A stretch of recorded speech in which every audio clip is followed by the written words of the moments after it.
Hello students, आज हम chapter number 1 nutrition in plants के क्वेश्चन आंसर्स करेंगे। फर्स्ट है why do organisms take food, कि ऑर्गेनिजम्स फूड क्यों लेते हैं। Organisms take food to get energy, to grow, to repair damaged parts of their bodies and to fight against diseases. कि organisms खाना लेते हैं ताकि उनको एनर्जी मिले, ग्रो कर सके वो, और अपने जो डैमेज्ड पार्ट्स हैं उनको रिपेयर कर सकें और बीमारियों के अगेंस्ट लड़ सकें।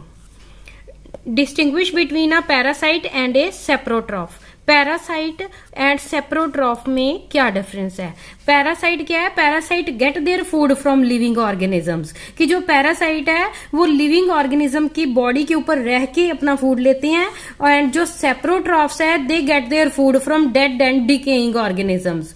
कि वो जब कोई चीज डेड हो या डिकेइंग ऑर्गेनिज्म हो उसी से अपना फूड लेते हैं। पैरासाइट में जो एग्जाम्पल है कस्क्यूट है, जो अमरबेल है, ये जिस पेड़ के ऊपर चढ़ जाती है वहीं से अपनी न्यूट्रिशन लेती है। इसी तरह लाइस है, जुएं हैं, ये भी अपनी न्यूट्रिशन जो है वो ब्लड से लेती हैं। ठीक है, टैपवॉर्म है एंड लीच है इसकी एग्जाम्पल। एंड सेप्रोट्रॉफ में जो एग्जाम्पल है फंगी है, बैक्टीरिया एंड मशरूम है। How would you test the presence of starch in leaves, कि आप कैसे पता लगाओगे कि पत्तों में स्टार्च होती है।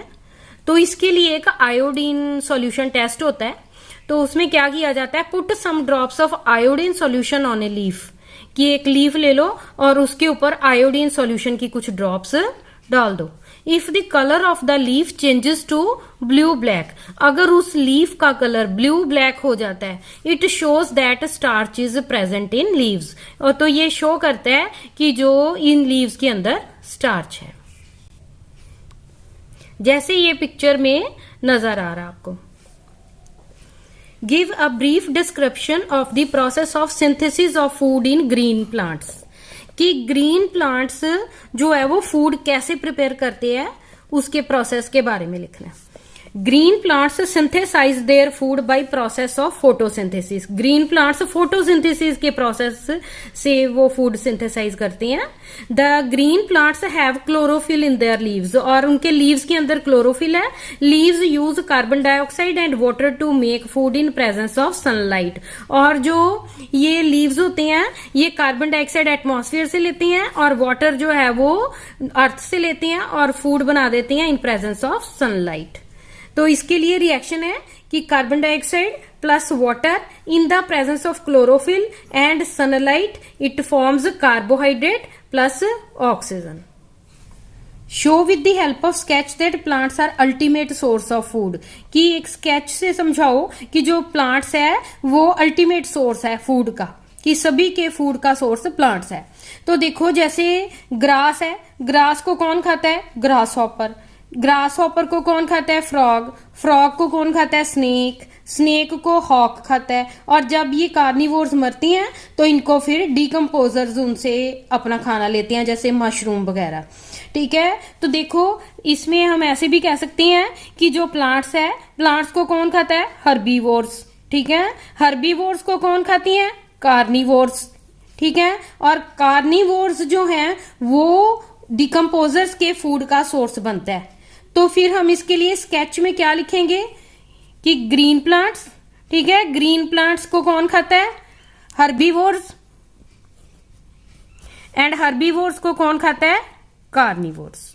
और ये जो सभी जो है ये डिकम्पोजर्स जो है इनसे खाना, इन सब से जो है डिकम्पोजर्स खाना लेते हैं। तो ये जो इसका स्केच है। Why do farmers grow many fruits and vegetable crops inside large green houses? कि जो फार्मर्स है वो अपनी बहुत सारी फ्रूट्स और वेजिटेबल की क्रॉप्स को ग्रीन हाउसेज में क्यों ग्रो करती है। एंड सेकेंड क्वेश्चन है कि what are the advantages to the farmer, इससे फार्मर को क्या फायदा होता है। तो farmers grow many fruits and vegetable crops inside large green houses because it saves the crops in bad climatic conditions. जब वो इनको ग्रीन हाउसेज में लगाता है तो अगर वेदर बैड भी हो क्लाइमेट तो उससे फिर वो फसल बच जाती है। And provide proper temperature for better yield of crop, और फसलों को प्रॉपर टेम्परेचर मिल जाता है और उसकी जो फसल है उसकी पैदावार भी अच्छी होती है। तो एडवांटेजेस टू फार्मर आर, इससे फार्मर को क्या फायदा होता है जो अपनी फसलों को वो ग्रीन हाउसेस में रखता है। तो सबसे पहला एडवांटेज क्या है कि crop is free from paste animals and rodents, कि उसकी जो क्रॉप है उसमें कोई कीड़े नहीं लगते, वो एनिमल्स से भी फसल बच जाती है और रोडेंट्स जो हैं जैसे चूहे वगैरह वो उनसे भी फसल बचती है। Farmers has control over climatic conditions, और फार्मर का कंट्रोल रहता है क्लाइमेट की कंडीशंस पर कि वो बुरे मौसम में भी अपनी फसल को बचा पाता है। They have better yield of crop, और प्रॉपर जो उसकी केयर होने की वजह से क्रॉप की जो पैदावार है वो भी अच्छी होती है। He can earn more money by selling healthy crops, और जब उसकी फसल अच्छी होती है तो उसको बेचकर वो अच्छे पैसे कमा सकता है। तो ये है आज की हमारी वीडियो।